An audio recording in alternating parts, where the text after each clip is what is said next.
Assalamualaikum warahmatullahi wabarakatuh. Saya Raisa Radiati dari jurusan Ekonomi Syariah. Pada mata kuliah Ekonomi Perpajakan hari ini saya akan mempresentasikan tentang materi yaitu pajak dan kebijakan fiskal dalam ekonomi Islam. Oke, langsung saja. Latar belakang. Kebijakan fiskal merupakan bagian penting dalam sistem ekonomi modern, termasuk dalam ekonomi Islam. Salah satu alat kebijakan fiskal yang merupakan bagian dari kebijakan anggaran pendapatan negara sebagai distribusi pendapatan adalah ZISWAP, yaitu zakat, infak, sedekah, dan wakaf. Nah, pada materi kali ini, saya akan membawakan sub materi ada 4. Yang pertama, posisi kebijakan fiskal. Yang kedua, ZISWAP sebagai instrumen fiskal dalam ekonomi Islam. Yang ketiga, sistem manajemen zakat dan pajak era Rasulullah. Dan yang terakhir ada sistem manajemen zakat dan pajak era Khulafaur Rasyidin. Oke, langsung saja. Yang A, posisi kebijakan fiskal. Kebijakan fiskal merupakan bagian penting dari kebijakan publik. Kebijakan publik yang pemerintah lakukan untuk mengarahkan ekonomi suatu negara melalui pengeluaran dan pendapatan berupa pajak pemerintah. Nah, pada perekonomian suatu negara, kebijakan fiskal sangat penting karena membantu menjaga stabilitas dan meningkatkan standar hidup masyarakatnya. Adapun tujuan kebijakan fiskal menurut Ramadan 2016, yang pertama, mencapai stabilitas ekonomi. Yang kedua, mempercepat pertumbuhan ekonomi. Yang ketiga, mendorong tingkat investasi. Yang keempat, membuka lapangan pekerjaan. Yang kelima, mewujudkan keadilan sosial. Yang keenam, distribusi pendapatan yang merata. 7, menurunkan tingkat pengangguran. 8, menjaga stabilitas harga produk dan jasa untuk mencegah inflasi. Nah, kebijakan fiskal merupakan dua jenis instrumen berbeda berdasarkan pandangan ekonomi Islam. Yang pertama, kebijakan pendapatan berupa pendapatan negara. Ini seperti zakat, jizyah, ganimah, kharaj, ursyi, dan pai, serta pendapatan lainnya. Yang kedua, ada kebijakan belanja atau pengeluaran. Nah, instrumen ini bisa dilihat melalui catatan anggaran belanja negara. Nah, contohnya seperti belanja kebutuhan operasional pemerintah, belanja umum apabila sumber dananya tersedia. Yang ketiga, belanja umum yang berkaitan dengan proyek.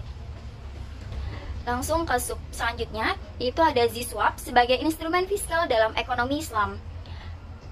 Dalam sistem ekonomi Islam, ZISWAP, ini zakat, infak, sedekah, dan wakaf, merupakan alat untuk mendistribusikan kekayaan.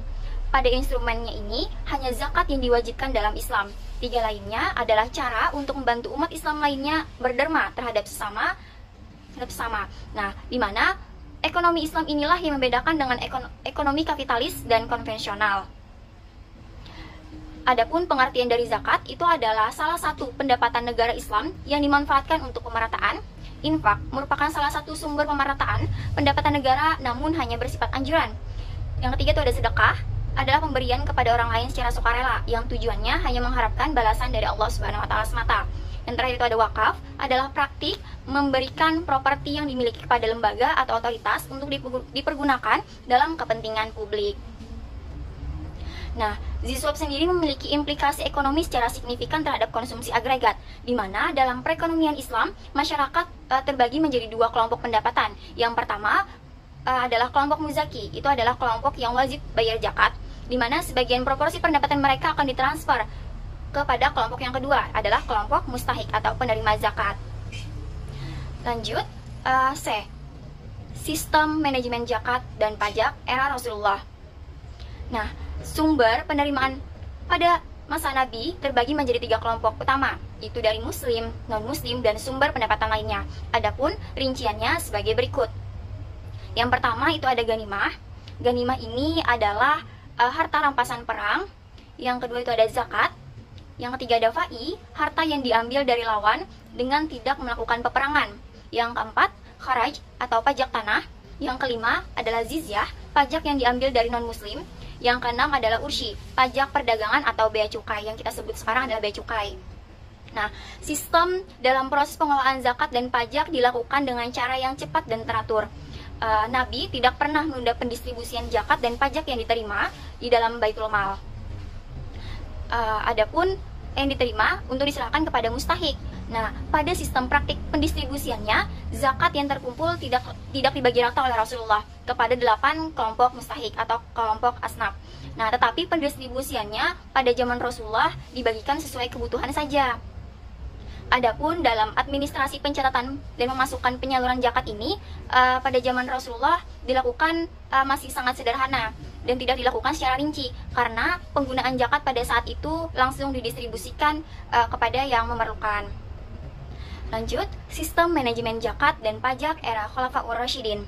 Nah, sistem manajemen zakat dan pajak era Khulafaur Rasyidin di setiap era pemerintahannya memiliki perbedaan, baik itu di zaman Abu Bakar As-Siddiq, Umar bin Khattab, Utsman bin Affan, dan Ali bin Abi Thalib. Kita bicarakan kepada kekhalifahan Abu Bakar As-Siddiq pertama.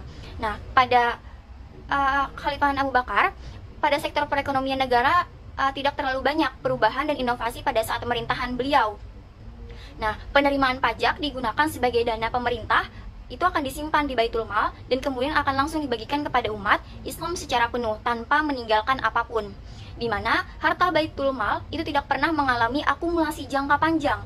Nah, berkat strategi ini, pada akhir masa kekhalifahan Abu Bakar, hanya ada 1 dirham di kas negara pada saat Abu Bakar ini meninggal.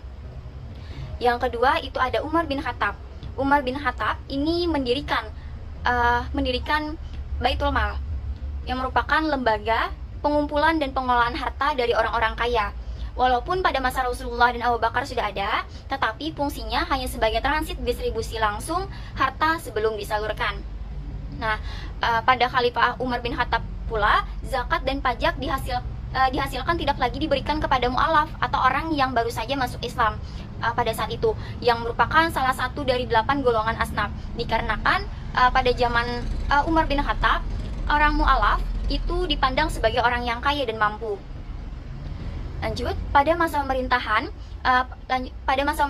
Umar bin Khattab pula, zakat dan pajak ini yang berasal dari Baitul Mal dikelola secara produktif, tetapi tidak didistribusikan secara penuh. Akan tetapi juga disimpan untuk dana darurat seperti pembiayaan perang serta kebutuhan fasilitas lainnya. Nah, Umar bin Khattab pula mendirikan Al-Dawawin, yaitu sama seperti Baitul Mal, karena Bait Al-Dawawin ini diletakkan di daerah-daerah kekuasaan lainnya untuk mempermudah pengelolaan pajak di wilayah lainnya karena luasnya wilayah kekuasaan dan meningkatnya kekayaan Islam pada saat itu. Lanjut, khalifah yang ketiga itu adalah Utsman bin Affan. Utsman bin Affan dalam pengelolaan zakatnya dia tetap berpegang pada aturan Umar bin Khattab akan pengelolaan zakat. Nah, di mana pengelolaan zakat pada Utsman dibagi menjadi 2 macam, yaitu zakat amwal az-zahirah, yaitu harta yang tak tampak seperti binatang ternak dan hasil bumi yang dikumpulkan oleh negara. Dan yang kedua itu adalah zakat al-amwal al-batiniyah, yaitu harta yang tidak tampak atau tersembunyi seperti uang dan kekayaan lainnya yang harus dikeluarkan sendiri sebagai bentuk self-assessment. Nah, di mana selain itu pada zaman Utsman bin Affan pula beliau mengganti gubernur dan pengelolaan tingkat atas pada administrasi. Nah, tujuannya adalah untuk memenuhi pendanaan negara. Karena pada saat itu, saat diganti, Amr diganti oleh Abdullah bin Said, keuangan negara pada di Mekah itu tuh melipat ganda menjadi 2 juta dinar menjadi 4 juta dinar, 2 kali lipat naiknya. Selanjutnya pada zaman Khalifah Ali bin Abi Thalib. Nah, beliau ini memberhentikan pejabat-pejabat pilihan Utsman yang terindikasi korupsi. Hal ini membuat tanah perkebunan yang sudah diberikan kepada orang kesayangan Utsman dapat dibuka kembali dan didistribusikan pendapatannya sesuai dengan aturan yang telah ditetapkan oleh Umar. Akan tetapi, Ali bin Abi Thalib tetap fokus dalam mengolah harta zakat dan pajak dengan mendistribusikan harta Baitul Mal tersebut secara langsung dengan sistem pemerataan kepada para mustahik, yaitu 8 golongan penerima zakat. Nah, beliau mendistribusikan seluruh pendapatan tersebut kepada Baitul Mal di berbagai provinsi yang ada di Madinah, Basrah, dan Kufah, di mana sistem pendistribusian ini berubah menjadi mingguan.